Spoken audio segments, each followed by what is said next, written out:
বাদন বৌদি। হ্যাঁ, নারী সমাজের কাছে আমি একটা আবেদন করেছি, আর আমার সে আবেদন শনিবারের তন্তুতে ছাপতে হবে আপনার, এবং সেটা কাউকে না জানো। আরে কি বলেন, আপনার স্বামীর কাগজ, আপনি তাকে বলছেন না কেন? দেখুন, আমার এই আবেদনটি সকল স্বামীদের শায়েস্তা করবার এক গোপন শব্দ, আর তাই কোনো স্বামীর হাতে এটা আগে দেওয়া চলে না। আপনাকে দিচ্ছি, তার কারণ আপনি কারো স্বামী নন, আর কাজে স্ত্রী সম্পর্কে আপনি বিয়ে করেন। এই নিন, দয়া করে দেখবেন এটা যেন শনিবারের পেপারে ছেপে বেরোয়। আচ্ছা।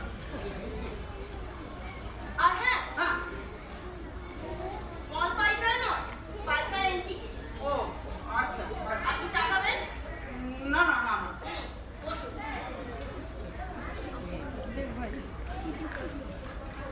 স্বামী অবহেলিত বাংলার অগণিত নারী সমাজের প্রতি এই আমার শেষ আবেদন।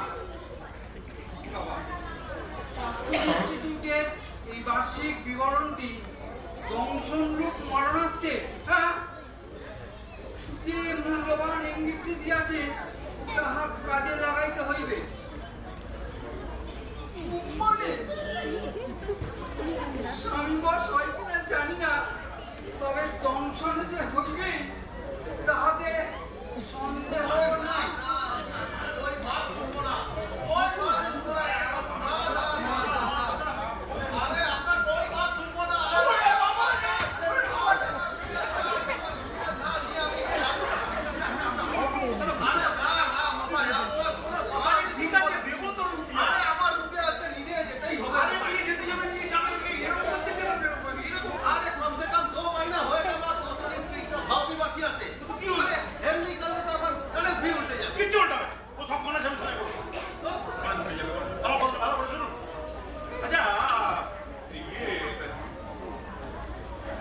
নেপোলিয়নের সাথে আপনার পরিচয় আছে?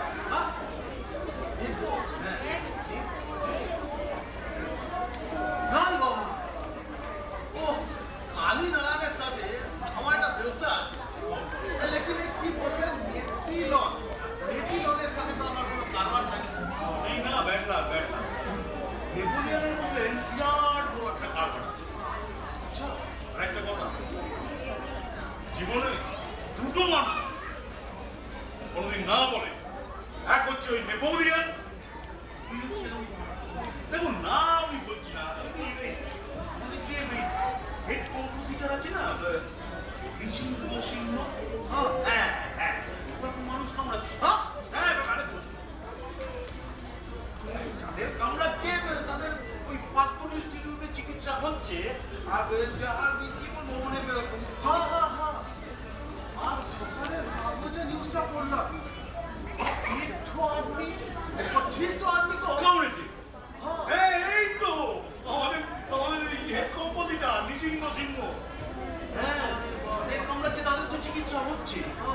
যাকে কামড়াচ্ছে, যে কামড়াচ্ছে তাকে কেউ ধরতে পারছে না। কেন বলুন তো? কেন? আপনি দেখলে বুঝতেই পারবেন, ভারী অমায়িক আপনার দিকে আস্তে আস্তে এগিয়ে আসবে। আপনি বলবেন রাম রাম, হ্যাঁ, আর সে ছেড়ে দেবে আপনার কাম।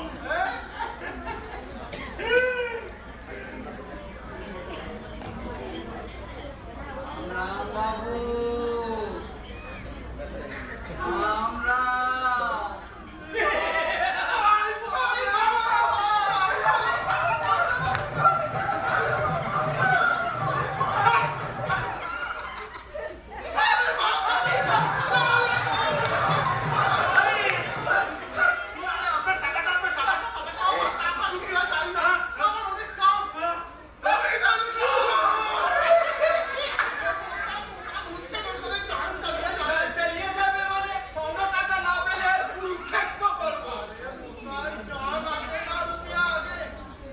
সকালের কাগজে নিউজটা পড়েন নাই? আপনি 25 আদমি কামড় দিয়ে দেখেছি, শুনেছি। আর সকালের কাগজে খবর নিয়েছে, আরে মশাই গুলো আদমি ছন্দরে ঘুরতে আসে। আরে মশাই শুনেন, তার নাম নিশিত সিংহ আছে। সিংহ? বাবা সিংহ, মানুষ সিংহ হলো।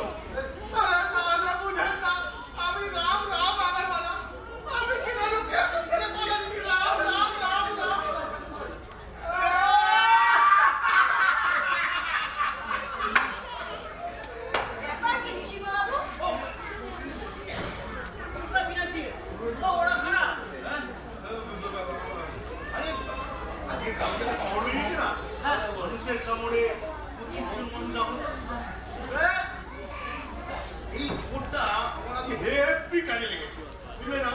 এই যে দেখো আমাদের যে হেড কম্পোজিটার নৃসিংহ সিংহ, আমি রটনা করে দিলাম এই নৃসিংহ সিংহ মানুষ কামড়াচ্ছে, ব্যাস ভেতরে এই রটনা, বাইরে ওই ঘটনা।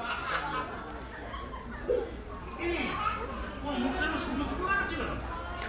হবে না, বাইরে চাঁদি ফাটার রোদ্দুর, তার মধ্যে তোমার এই বিলগুলো নাকি শিওর হিট। কত আদায় হচ্ছে জানো? কত কত কত?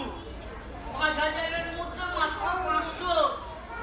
একটা শূন্য বাদ। তাহলে তোমরাও বাদ করলে, এটা ওই 500 টাকা দাও, আমি চাল ডাল কিনে নিয়ে যাও। চাল ডাল কিনবে? হ্যাঁ। কেবিল আর গ্যাসের দামই তো ওর থেকে বেশি। নাও ধরবে না ওতে আজ। কাজ করুন না দাদা, ওই টাকাটা বরং আমায় দিন না। আমি সত্যি বলছি, আমার 2 দিন হলো চুলো জ্বলেনি। কি বলছে ছোট, কি বলছে?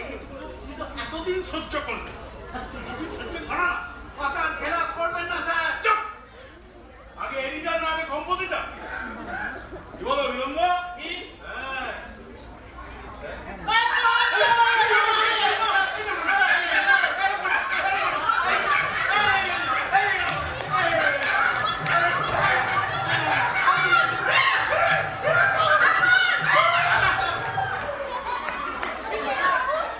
একেবারে এখানে পড়েননি? কামড়ানোর কথা আপনার ছিল না, ছিল আমার। আপনি আপনি বেঁচে গেলেন স্যার। কারণ আপনার কপিরাইটটা ছিল ওনার। হ্যাঁ, এই নিন স্যার, এই লেখাটা একটু পড়ুন। পড়ুন। আমি অবহেলিত বাংলার সিংহবাবু, আপনি কিন্তু মনে রাখবেন, আপনি আমাকে কথা দিয়েছেন শনিবারের পেপারে ওটা কিন্তু ছেপে বেরোবে, মনে থাকে যেন। ছাপবই, আমি ছাপবই। আপনাকে আটকানোর ক্ষমতা ওই এডিটরের নেই। খুব পাগল হয়ে গেছে। নম্বরে স্বামী বস হয় কিনা জানি না, তবে দংশনে যে হইবেই তাহাতে কোনো সন্দেহ নাই। বিলম্ব দাদা! তুমি ওরে বাবা রে, ওরে ভাই, আমি আমার ডমরু তুলে দিলাম। ডমরুর নাম দিলাম সিংহে।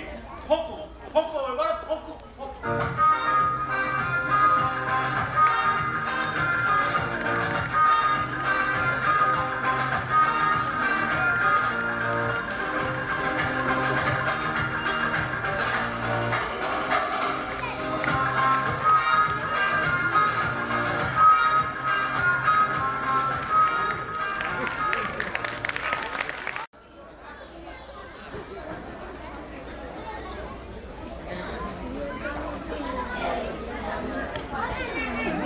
নাটকের সমস্ত কুশীলবদের আমি একটু মঞ্চে আসার জন্য অনুরোধ করছি, এবং আবহ সঙ্গীতে ছিলেন প্রণব চ্যাটার্জি, একটু মঞ্চে আসুন।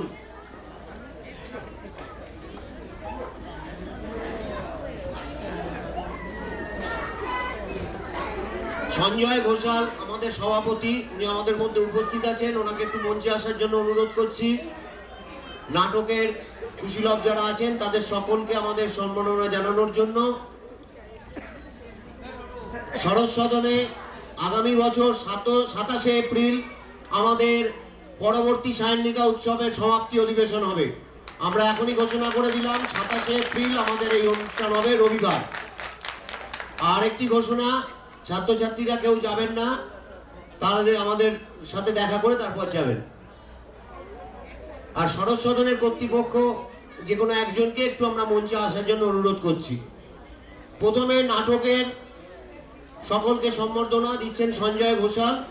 প্রথমেই প্রণব চ্যাটার্জি, বিখ্যাত অভিনেতাও বটে, এবার আমাদের অভিনয় না করে আমাদের এখানে আবহ সঙ্গীতে ছিলেন। বিশু উপাধ্যায়, দেবপ্রিয় মুখার্জি, রুম্পা মল্লিক, পার্থ মল্লিক,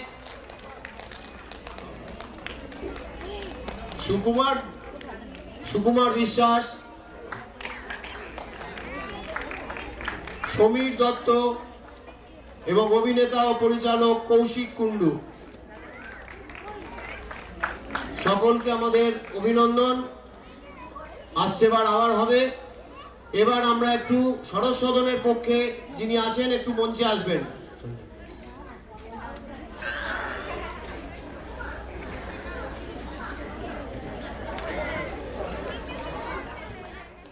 থাকলে একটু আসুন।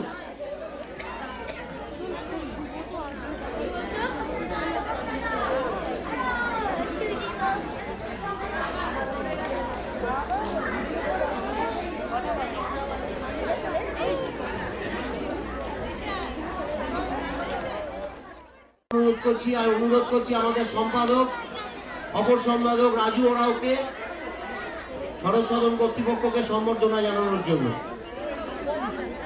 কৃষ্ণনগরের তৈরি সরস্বতী প্রতিমা সরস সদনের কাছে আমরা উপহার হিসেবে তুলে দিতে চাই। ধন্যবাদ। আমাদের এবছরের অনুষ্ঠান এখানেই শেষ।